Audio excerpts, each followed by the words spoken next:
రామచంద్రారెడ్డి. గత ఎన్నికల్లో నేను సర్పంచ్గా పోటీ చేసి ఓడిపోవడం జరిగింది. అయితే మా గ్రామానికి చెందిన ప్రభుత్వ భూమిలో చర్చి గత 4 సంవత్సరాల నాడే ప్రారంభించారు. అది అప్పటి 4 సంవత్సరాల సంది ఊరందరూ కూడా కలిసిమెలిసి దాంట్లో పాల్గొంటున్నారు, చేసుకుంటున్నారు. కాకపోతే మొన్న ఎన్నికల్లో వీళ్ళందరూ కూడా నాకు ఓట్లు వేసిండ్రు కనుక నేను అది దాంట్లో అయితే నేను అనుకోలేదు.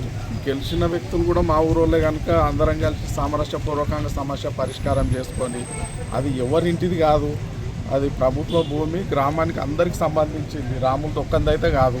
అధికారులు ఎంక్వైరీ చేసినా గంతే వస్తుంది, ఊళ్ళో వచ్చి అడిగినా గంతే వస్తుంది. కనుక ఊర్లోకి వచ్చి అందరిని పిలిచి మాట్లాడి సమస్యను పరిష్కారం చేసే దిశగా, కొట్లాట కాకుండా చూసే దిశగా మండల అధికారులు కానీ జిల్లా అధికారులు కానీ ప్రయత్నం చేయాలి. సమస్య జటిలం కాకుండా చూడాలనేది నా విన్నపం. కొత్త గెలిచిన సర్పంచ్ కూడా ఈ సమస్యను పెద్దది కాకుండా ఊరు వరకే పరిష్కారం చేసేటట్టు నేను కోరుకుంటున్నా. సమస్యను పరిష్కరించే విధంగా, అందరికి ప్రజలకు మేలు జరిగే విధంగా దీన్ని పరిష్కరించాలని నా విన్నపం.